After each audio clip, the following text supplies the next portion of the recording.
मेळावा आणि निलेश वारंगे आणि त्यांच्या सहकारी यांचा पक्षप्रवेश सोहळा, या सोहळ्यासाठी मार्गदर्शन करण्यासाठी मंचावर उपस्थित महाराष्ट्र राज्याचे सन्माननीय ज्येष्ठ मंत्री, आपले सगळ्यांचेच मार्गदर्शक आदरणीय परिषदजी, आदरणीय जिल्हा प्रमुख कोसळकर साहेब, युवा जिल्हा प्रमुख वारंगे, आमचे मार्गदर्शक आदरणीय उस्मान भाई, आमचे मित्र शाळेचे तालुका प्रमुख गौतमजी, ज्यांच्या नेतृत्वाखाली करायला प्रवेश होते ते रोहायचे तहसील तालुका प्रमुख आदरणीय शिंदे साहेब, मंचावरील महिला संघटनेच्या सर्व पदाधिकारी, युवा संघटनेचे सर्व पदाधिकारी, मंचावरील सर्व ज्येष्ठ मान्यवर, आणि जरी हॉल छोटा असला तर गर्दी लोकांची गर्दी आहे, त्यामुळे सर्व मान्यवर, पत्रकार बंधू, रोहायचा कुठला कार्यक्रम म्हटला की माझी पावलं आपसूक या ठिकाणी यायला बघतात. मध्यंतरी पूर्व गोविंदाच्या माध्यमातून खऱ्या अर्थाने एक खूप छान कार्यक्रम आमच्या सहकार्याने घेतला आणि शिंदे साहेबांच्या नेतृत्वाखाली तो कार्यक्रम पहिल्यांदा प्रो गोविंदा म्हणून त्या ठिकाणी साजरा केला आणि खऱ्या अर्थाने नेत्रदीपक असा सोहळा त्या ठिकाणी पार पडला. खरं तर उद्दिष्ट वेगळं होतं निश्चित, ते त्या ठिकाणी रोहायच्या तथ्याची हंडी फोडण्यासाठी चालू होते आणि मग मी सुरुवातच कशी केली त्या ठिकाणी. शिंदे साहेबांना सांगत होतो गर्दी खूप आहे, गर्दी आम्हाला बोलू दे, तुम्ही शेत थांबा, पण 2 तास काढले त्या मंचावरती, पण एक चांगला आनंद उत्सव त्या ठिकाणी साजरा केला. खरं त्या दिवशी एक रुग्णवाहिकाचं लोकार्पण केलं. खरं तर ती लज्जास्पद गोष्ट होती, कारण एवढी मोठी MIDC आहे, अनेक दिग्गज नेते इथे आहेत, महाराष्ट्र देशावर स्वतःचं अस्तित्व असल्याचं असं आपण दाखवतात, पण त्यांना गोष्ट कधी अशी झाली नाही आहे. फक्त CSR आपल्या घरीच पाहिजे, इतरांसाठी नाही आहे. म्हणून एक अत्याधुनिक ॲम्ब्युलन्स रुग्णवाहिका मी आरशेपच्या माध्यमातून त्या ठिकाणी दिली वर्षे आणि तिचा लोकार्पण सोहळा केला. खरं तर याच धाकाव नगरीमधून माझ्या राजकारणी जीवनाला सुरुवात झाली. मी जिल्हा परिषद सदस्य म्हणून जयंतपाटाच्या मुलाला पाडून मी जेव्हा आलो आणि अध्यक्षाची जेव्हा घोषणा त्या पक्षात असणाऱ्या नेत्यांनी केली आणि ह्याच गेस्ट हाऊसमध्ये शेवटच्या मला सांगितलं गेलं की वरून आदेश आला आहे की तुम्हाला अध्यक्ष नेत्यात सभापती करतो.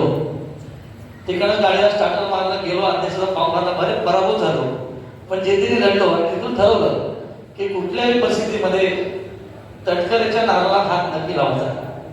आणि खरं तर सुरुवात झाली, बघता लोकांनी दुसऱ्यांदा आमदार केलाय आणि आपली सेवा काय संधी दिली. बरेचसे असेल, मी असेल, आमच्याकडनं खूप तुम्ही सगळ्यांची अपेक्षा निश्चित आहे. आम्ही मातीतले कुस्तीगीर आहोत, कारण जीवनाची सुरुवात राजकीय दृष्ट्या अगदी ग्रासरूटला केली, म्हणजे अगदी ग्रामपंचायत सदस्य असेल तिथून सुरुवात केली. काही लोकांना फुकटचा चमचा सोन्याचा मिळाला आहे आणि त्याचा वसा घेऊन सगळे राजकारणामध्ये आपली दिल्ली ठेवण्याचं ते काम निश्चित करतात. तर प्रत्येकाचा काळ निश्चित असतो आणि आम्ही तर शेतकरी कामगार पक्षाचं एवढं मोठं साम्राज्य उद्ध्वस्त केलं माणूस, जसं आपण स्थायिक होतो त्याच्यापेक्षा आदर नाही. आणि म्हणून मी आता ठरवलं की तुमच्या सगळ्यांच्या साथीने, जसं आता अतिशय सुंदर वक्तव्य केलं तुम्ही, आपण घाबरणारे कधीच नाही.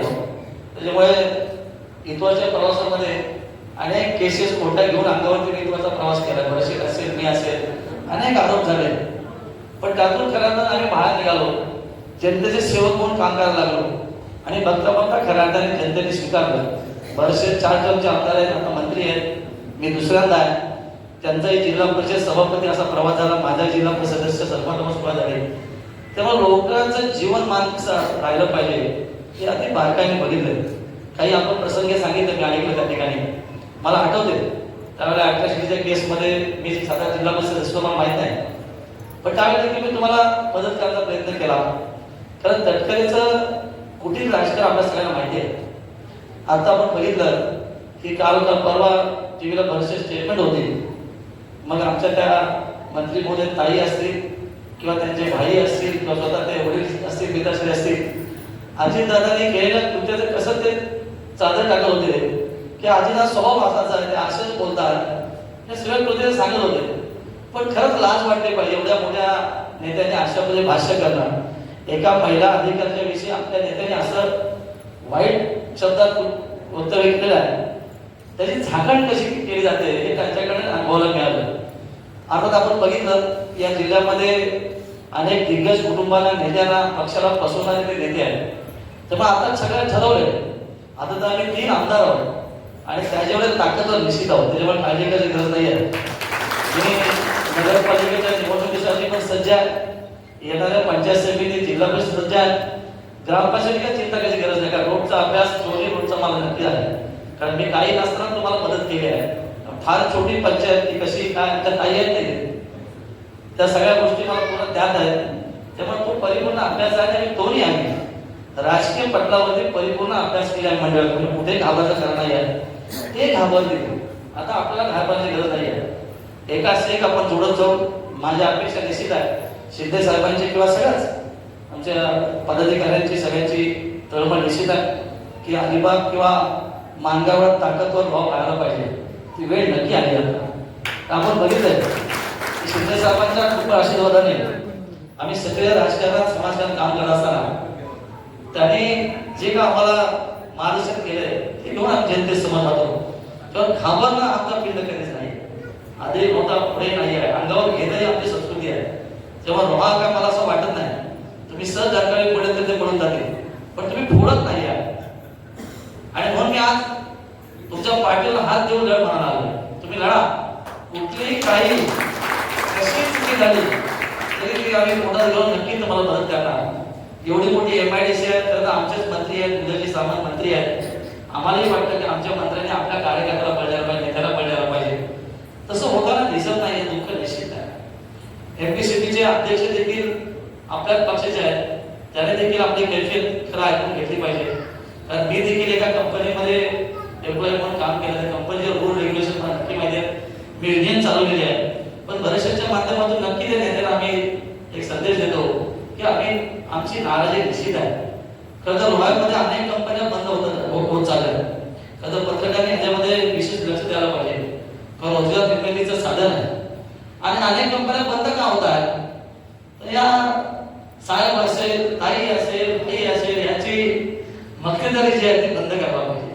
असं चालणार नाही आहे. आणि म्हणून आता खरंच तुम्ही उठून उभे राहा आणि लढा.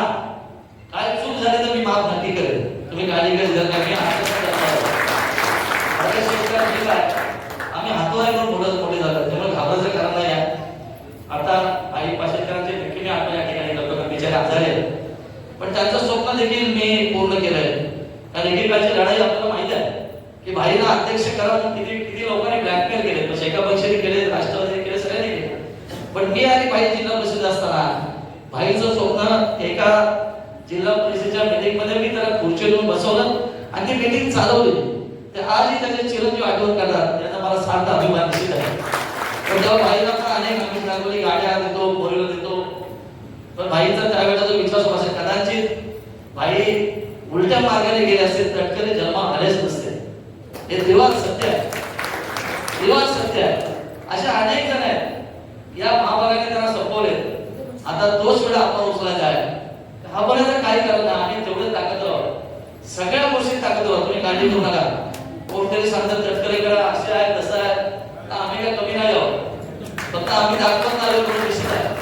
आणि मग येणाऱ्या सगळ्या निवडणुका विशेषतः ताकदीने लढायच्या निवडणूक निश्चित मी तुम्हाला सांगतो. बरेचसे सारखे नेते मंत्री आपल्या पाठीशी आहेत. एक साध्या स्वभावाचा माणूस आहे, सर्वसामान्यांमध्ये राहून सर्वसामान्यांची गोडी बोलणारा एक माणूस आहे. आम्हाला सार्थ अभिमान निश्चित आहे. बरे पालकमंत्री झाले नसतील, पण आपल्या मनातले पालकमंत्री आहे. पण तटकरेच्या पालकमंत्री पदाला स्थगिती देणं हे आमचं भाग्य आहे. हा महाराष्ट्राचा विजय आहे. ही त्याला झालेली जखम कधी मांडणार नाही आहे आणि कधीच मागून देणार नाही आहे, एवढं निश्चित होणार नाही. तुम्ही काळजी करायची गरज नाही आहे. आज खरं तर छोटेखानी सभा बोलण्याचं खूप काय आवडतं मी छानही करू शकतो. पत्रकारांना माहिती आहे मी कोणाच्या बापाला कधीच घाबरलं नाही आहे, बरेचसे ठिकाणी. त्यामुळे त्याच्या वेळेत जाऊन हात घालणं ही आमची संस्कृती आहे. त्यामुळे आम्ही एक राज्य संपवलंय, दुसरं राज्य संपवण्यासाठी आम्ही वेळात नक्की उचलला, तुम्ही काळजी करू नका. आणि याच्यात काही नाही आहे, हे चीटर फॅमिली आहे. चीटर हा शब्द त्याला नक्की लागतो. आणि परवाच्या वृत्तावर तुम्हाला नक्की वाटतं की आपल्या नेत्याला खुश करण्यासाठी कुठल्या स्तराची भाषा बोलणं ही लज्जास्पद आहे, विशेषतः तिघांसाठी पण लज्जास्पद आहे. आपण एखादं बोलणं परत ऐकून बघावं आणि मग आपल्याला कळेल की आपण आपल्या नेत्याविषयी झाकण ठेवण्यासाठी काय वक्तव्य केलंय. आपण मंत्री आहात, आपण खासदार फक्त आमच्यामुळे झालेत. या तुमचं ऐकलं नाहीये मी, तर अनेक कार्यकर्ते सांगत होते थोडी मान हरली असते ना तरी कुठल्या कुठे भांडी घासत असते. उद्धव आहे केली. पण त्यावेळेस रविशेखरला बोललो मी, रविशेखर तुम्हाला 2दा बसवलंय, मला 3दा बसवलंय, पण दोघांची बेरीज 5 होते. आता याला नक्की फसवायचं आहे. पण एखाद्या निवडणुकीमध्ये कुठलीही निवडणूक त्यांनी लढू दे, नक्की 40 जिंक करणार, तुम्ही काळजी करू नका. ही ताकद ठेवणार. आता आम्हाला कशाच कमी नाही आहे. त्यामुळे कोण बोलेल तुम्ही बँकेच्या माध्यमातून निवडून लढणार का, अजिबात नाही. आम्ही पगडी बांधलेली आहे. आणि म्हणून माझे कार्यकर्ते सांगतो सज्ज व्हा. येणारी निवडणूक ही तुमच्या आशीर्वाद शेवटची लढाई आहे. ही जर तुम्ही जिंकली तर ही फॅमिली डब्यात निघली, तुम्ही काळजी करू नका. म्हणजे कडेलोट करायची पण गरज नाही आहे, कारण यांचं पापाचे सगळे गडे भरलेले आहेत. आणि म्हणून रॉयलमध्ये आनंद सगळ्यात जास्त आहे की तरुणाई आमच्या प्रेम करणारी खूप आहे. त्यामुळे मला उत्साह येतो. आणि खरंच आता दर्याने पण नाही कार्यक्रम खूप छान पद्धतीने केला. एकाच एक मला कृपत गेली. पुढच्या वर्षी अतिशय जोरात पद्धती करू. आणि रॉयल शहरामध्ये काही लोकांच्या चुका झाल्या, काही परिवर्तनामध्ये काही नक्की झाली, पण त्यांनाही आता कळलं की आपली झालेली चूक सुधारला पाहिजे. मी सांगतो सुरपरी सल्ला, थोडं धीराने घ्या, काळजी करू नका. आम्ही बरोबर गणित जाणार आहोत. राजकारणामध्ये गोळागिरीच करणं हे आमचं नक्की काम आहे. तर येणाऱ्या याच्यामध्ये नक्की करणार. मुरुड सारखा एखादा संसार आम्ही खाली केलाय, त्यामुळे तुम्ही चिंता करू नका. रॉय तर फार थोडा, फक्त रॉयलमध्ये नेते ब्लॅकमेलर आहेत, त्यांच्यापासून तुम्ही सावध राहा असं माझा सल्ला निश्चित आहे. अनेक मंचावर नेते मी कदाचित नाव घेऊ शकत नाही, आमच्या उद्देशापासून सगळेच दिग्गज आहेत, आमचे नाव घेता येत नाही. सगळ्यात महिला वगैरे खूप आहे, पण विशेषतः युवा युवती आणि महिलांनी हा रॉयलचा वारसा तुम्ही हातात घ्या. तुम्हाला लागणारच सगळं बळ 100% आम्ही पक्षाच्या माध्यमातून भरवसे मी असेल, आपलं नेतृत्व सिद्धेश्वर असेल नक्की देऊ. आणि खऱ्या अर्थाने होणाऱ्या अन्यायाला वाचा फोडण्याचं काम तुमच्या माध्यमातून करू. तुमची कैफियत निश्चित नेत्यांपर्यंत पोहोचू आणि तुम्हाला न्याय निश्चित देऊ. पण चांगल्या पद्धतीने आज छोटेखानी प्रवेश केल्याबद्दल अंतर्मनातून मनापासून तुमचं अभिनंदन करतो.